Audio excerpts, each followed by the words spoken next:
అవి కొనుక్కున్న భూములు. ప్రభుత్వమే రిజిస్ట్రేషన్ చేసింది, ప్రభుత్వమే మున్సిపాలిటీ అనుమతి ఇచ్చింది, ప్రభుత్వమే విద్యుత్ కనెక్షన్ ఇచ్చింది, ప్రభుత్వమే వాటర్ కనెక్షన్ ఇచ్చింది. వాళ్ళు ప్రతి సంవత్సరం ట్యాక్స్ కడతా ఉన్నారు. అటువంటి వాళ్ళను కూల్చేసేటువంటి కార్యక్రమం ఇవాళ ప్రభుత్వం మానుకోవాలన్నదే బీఆర్ఎస్ పార్టీ చెప్తా ఉంది. ఇందిరమ్మ రాజ్యం అంటే మరి గరీబో హటావ్ అంటారు, కానీ మీరేం చేస్తున్నారు? గరీబోంకో హటావ్ అనే విధంగా ఇవాళ కాంగ్రెస్ పార్టీ పనిచేస్తూ ఉంది. మీరు పేదలకు కూడు గుడ్డ నీడ కల్పించాలని ఇందిరమ్మ చెప్తే, ఇందిరమ్మ రాజ్యం అని చెప్పుకునే మీరు పేదల యొక్క వాళ్ళ కూడును గూడును మీరు ఇవాళ దూరం చేసేటువంటి ప్రయత్నం ఏదైతే చేస్తున్నారో దాన్ని మానుకోవాల్సినటువంటి బాధ్యత ఇవాళ కాంగ్రెస్ పార్టీ మీద ఉంది. రాహుల్ గాంధీ గారు బుల్డోజ్ రాజ్యానికి మేము వ్యతిరేకమని, బుల్డోజ్ రాజ్యం పోవాలని గంభీరమైన ఉపన్యాసాలు రాహుల్ గాంధీ గారు ఇస్తూ ఉన్నారు. మరి ఇక్కడ ఈ తెలంగాణలో హైదరాబాద్లో బుల్డోజర్ రాజ్యమే నడుస్తూ ఉంది. రాహుల్ గాంధీ గారికి మేము విజ్ఞప్తి చేస్తూ ఉన్నాం, వెంటనే బుల్డోజ్ రాజ్యాన్ని ఆపండి, బలవంతపు కూల్చివేతలు ఆపండి. ఇవాళ రాష్ట్రంలో అనేక సమస్యలు ఉన్నాయి. రాష్ట్రంలో పేదలందరూ కూడా ఎన్నో ఇబ్బందులతో ఉన్నారు. రైతులకు ఇప్పటిదాకా రైతు బంధు డబ్బులు పడలేదని లక్షలాది మంది రైతులు ఎదురు చూస్తూ ఉన్నారు. ముఖ్యమంత్రి ఏమంటుండు? డబ్బులు లేవు రైతు బంధు వేయడానికి అంటున్నాడు. రుణమాఫీ చేయడానికి డబ్బులు లేవంటున్నాడు ముఖ్యమంత్రి గారు. 100 రోజుల్లో 4000 పెన్షన్ ఇస్తా అన్నాడు. 4000 పెన్షన్కు డబ్బులు లేవంటున్నాడు ముఖ్యమంత్రి గారు. మహిళలకు 2500 ఇస్తా 100 రోజుల్లో అని ప్రభుత్వంలోకి వచ్చావు. ఎప్పుడు ఇస్తావు 2500 అంటే డబ్బులు లేవని ముఖ్యమంత్రి గారు మాట్లాడుతున్నారు. ఎస్సీ ఎస్టీ బీసీ మైనారిటీ హాస్టళ్లలో పిల్లలకు అన్నం పెట్టడానికి 7 నెలల నుంచి మెస్ ఛార్జీలు లేవు. 7 నెలల నుంచి పేద పిల్లలకు, లక్షల మంది పేద విద్యార్థులకు అన్నం పెట్టడానికి డబ్బులు లేవంటావు, కానీ మూసీ సుందరీకరణకు 1,50,000 కోట్లు పెడతా అంటావా? నీ ప్రాధాన్యత ఏంది?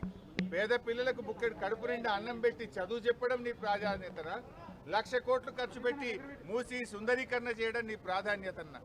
ఇలా కొన్ని మీడియాల్లో పత్రికల్లో చూస్తున్నాం, ఆడపిల్లలు టాయిలెట్కి వెళ్ళడానికి 100 మంది ఆడపిల్లలు 200 మంది ఆడపిల్లలకు ఒకే టాయిలెట్ ఉందని చెప్పి పిల్లలు ఇబ్బంది పడతా ఉన్నారు. ఆ పేద పిల్లలకు ప్రభుత్వ స్కూళ్లలో టాయిలెట్లు కట్టడం నీ ప్రాధాన్యతన్నా? 1,00,000 కోట్లు పెట్టి మూసి సుందరీకరణ చేయడం నీ ప్రాధాన్యతన్నా? ఏది నీ ప్రాధాన్యత? నిన్న నేను సబితక్క గారు గాంధీ హాస్పిటల్ పోతే మందులు లేవు. మేము తెలుసుకుంటే ఏంటంటే సెంట్రల్ డ్రగ్ స్టోర్లో బిల్లులు చెల్లించక కంపెనీలు మందుల సప్లైని ప్రభుత్వానికి నిలిపివేశారు. రాష్ట్రమంతా కూడా ఈరోజు మలేరియా, డెంగ్యూ, వైరల్ ఫీవర్స్తో ప్రజలు బాధపడుతుంటే సర్కార్ దవాఖాన్లలో గోళీలు లేవు. కేసీఆర్ కిట్ బంద్ చేసిండ్రు, న్యూట్రిషన్ కిట్ బంద్ చేసిండ్రు. ఏంది అంటే గవర్నమెంట్ డబ్బులు ఇస్తలేదు, కంపెనీలు మందులు సరఫరా చేయడం లేదు అంటున్నారు. పేద ప్రజలకు మందులకు గోళీలు లేవని చెప్తావు, కానీ 1,00,000 కోట్లు పెట్టి మూసి సుందరీకరణ చేస్తా అంటావు. అసలు నీ ప్రభుత్వం ఏం నడుపుతున్నావు? ఓ తుగ్లక్ ప్రభుత్వం లాగా అయిపోయింది, పిచ్చేవుడి చేతిలో రాయిలాగా అయిపోయింది. నీ ప్రాధాన్యత ఏంది? పేద ప్రజలకు మందులు ఇవ్వడం నీ ప్రాధాన్యతన్నా?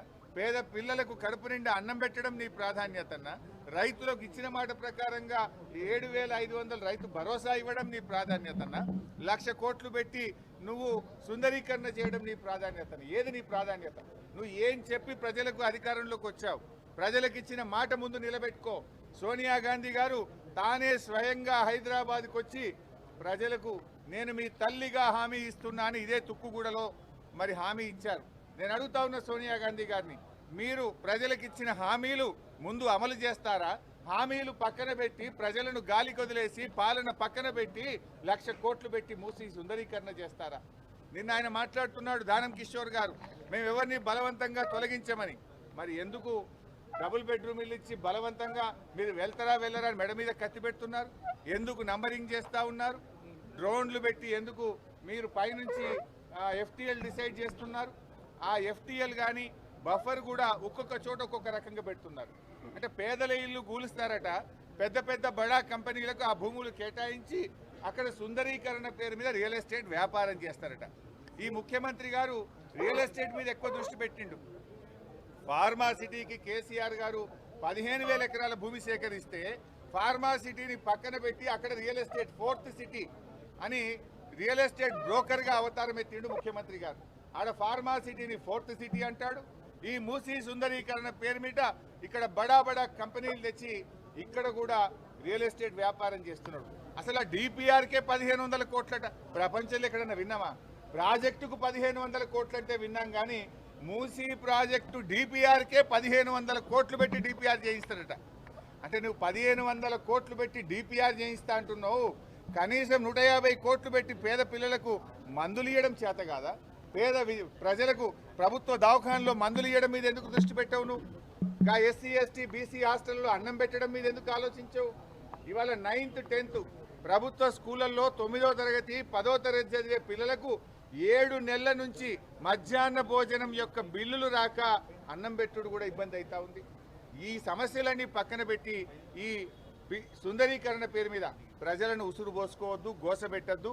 ఇప్పటికైనా దీన్ని మానుకోండి. ప్రజలు స్వచ్ఛందంగా ఎవరైనా ముందుకు వస్తే తీసుకోవాలి తప్ప బలవంతంగా పోయి మార్కింగులు చేసుడు, ప్రజల్ని ఇబ్బంది పెట్టే కార్యక్రమం చేయకండి. ఒకవేళ నువ్వు మూసి సుందరీకరణ చేయాలనుకుంటే ఉన్న దాంట్లో చేయి. మా ప్రభుత్వం ఉండగా 32 ఎస్టీపీలు ఆనాడు కేటీఆర్ గారు మున్సిపల్ మినిస్టర్గా 32 ఎస్టీపీలు కట్టి మూసీలోకి మురికి నీరు రాకుండా మేము ప్రారంభించాం కదా. అవి దాదాపు పూర్తవుతా ఉన్నాయి.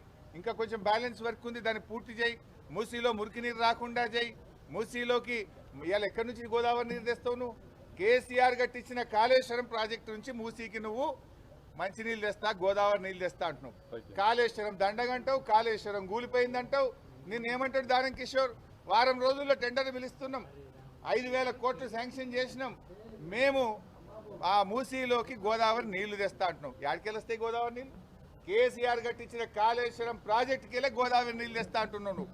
కాళేశ్వరం కూలిపోయిందని మాట్లాడేది రేవంత్ రెడ్డి, కాళేశ్వరం నుంచి మూసీకి గోదావరి నీళ్లు తెస్తా అని చెప్పేది కూడా రేవంత్ రెడ్డి. నీది నోరా మోరా?